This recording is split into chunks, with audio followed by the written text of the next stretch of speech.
So today is October 10th, and guess where we are? Still in Fakarava, one of only 2 atolls we've visited since arriving at the Tuamotus. We keep saying we're going to head to Tahanea, yet here we are, still sailing around this incredible place. See, every atoll has its own kind of beauty, and honestly, we haven't really been in a rush, but it's time to move on. And the good news is, early next week, the winds will finally be in our favor to head southeast that way. We plan to set sail soon for either Tahanea or Makemo. We're gonna set out and let the winds decide when we're underway. So if you caught our last video, and if you haven't, you should, you'll remember how the Gulf of Mexico kicked our butts. That crossing had us questioning this dream that we've held on to since the night Jay and I first met, over 30 years ago, but we didn't give up. We made it to Harbourage Marina in St. Petersburg, took some much needed time to rest, and then jumped straight into Christmas prep. Now I know right now it's only October, but editing this Festive Seas video has me getting pretty pumped about our upcoming Christmas in Tahiti. But first, back to our first Christmas as liveaboards. It was magic. I couldn't wait to decorate the boat, I remember. We found this little Charlie Brown Christmas tree, we strung lights up the mast, and it was something I'd imagined for years. Alex's flights were quickly rerouted, and we had not yet bought a single Christmas gift for the boys. We promised to focus more on togetherness than presents, but still we needed something under the tree for them. A quick trip to Clearwater turned into wrapping up t-shirts, fishing lures, and candy. But we were worried. We were worried that they might miss the big gifts from previous years. But Dylan later surprised me when he said those are the best Christmas gifts he's ever gotten. So Alex arrived just in time, and I remember having the turkey in the oven when he and Jace were in the cockpit working on the transmission. And I remember that amazing feeling of the boat going back and forth in our slip. And I knew then that we finally had the transmission working. We had a transmission again. That's awesome. So after Christmas, Jay patched up the bow of the boat where the anchor had fallen and was hitting during our Gulf passage. And before we knew it, we were ready to set sail. Again, determined still to finally get to Key West. But remember how in our last video, I mentioned that we were questioning whether Starship really was the right boat for us to be heading offshore? Well, another beauty caught our eye. A 54-foot Moody went out for sale just down the dock for us. Here's the first part of Festive Seas. I'll see you again in a few minutes.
With the transmission fixed, Jace also got to work on fixing the damage on the bow, and I supervised.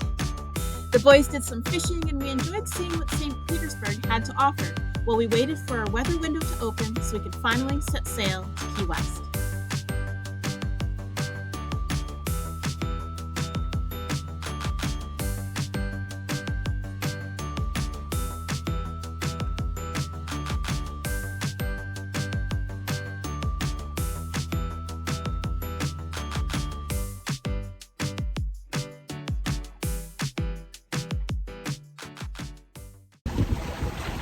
Oh, we're having a beautiful sail today. We have the spinnaker up, so we're hitting like 7 knots, which is pretty good for our slow boat. But oh wow, you guys, that Moody 54 was sexy. Like Starship and Morningstar, she had that striking new navy blue hull, but so much room on board.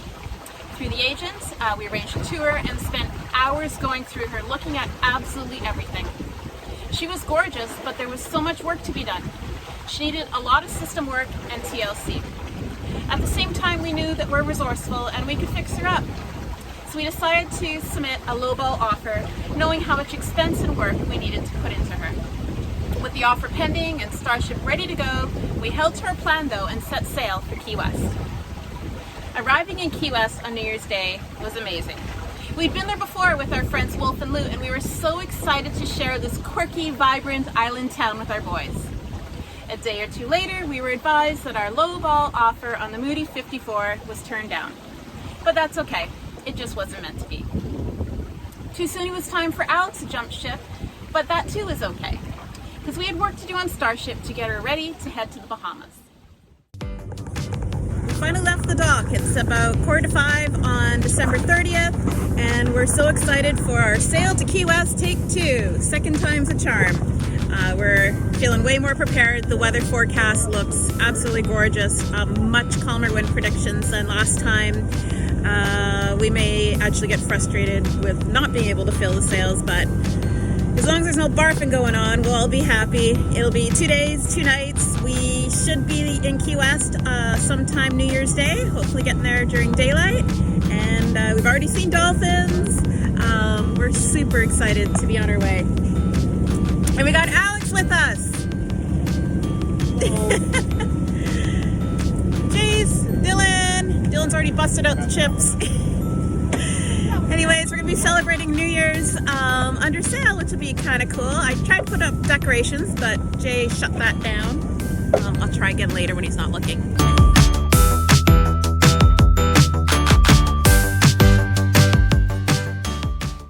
That 2-day sail was so nice. We had great weather, and the only real complaint was the crab pods.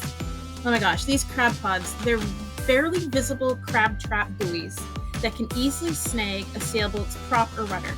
We just could not get away from them, but thankfully we didn't snag any.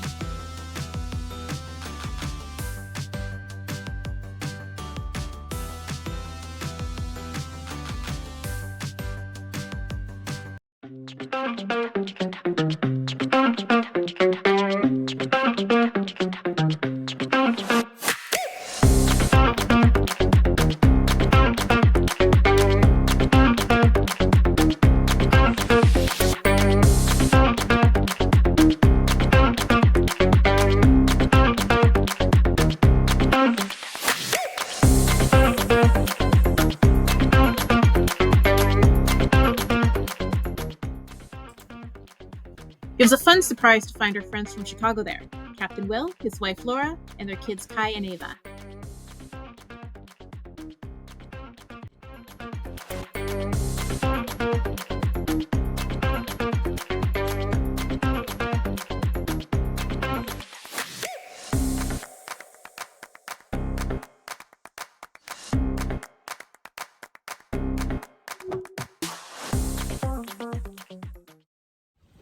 We hopped up the east coast of Florida to Marathon, where we did some major upgrades to Starship.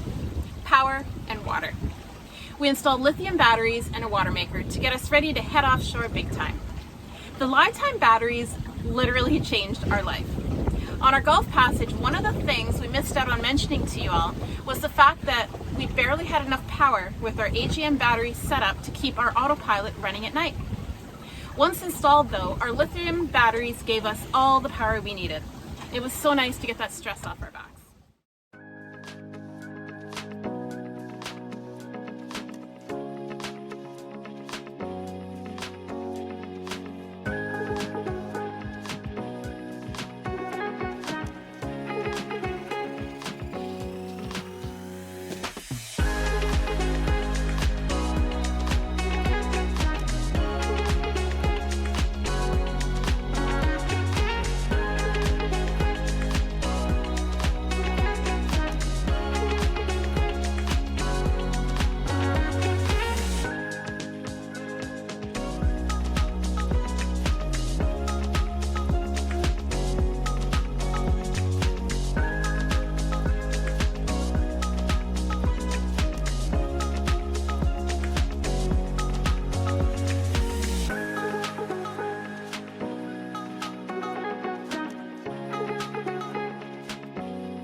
So after 2 weeks in marathon, doing a ton of stuff, hooking up the watermaker, putting in the new lithium batteries and a bunch of other kind of smaller things, we are ready to go. We are sailing to Bimini today. So we cleared out of the US yesterday. We've got our, we did our application for our permit for 3 months in the Bahamas. That's ready to go. So we plan to clear in as soon as we get to Bimini tomorrow morning. They are open at 9 o'clock on a Sunday. Wow, we are so excited.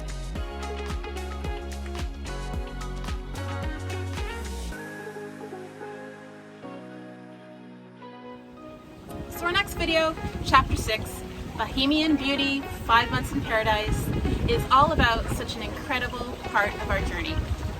I'll do my best to describe it to you so that you can feel the sand between your toes. In the meantime, now you know what I'm going to say next. Be sure to subscribe and like us. It's easy to do and it really helps us out.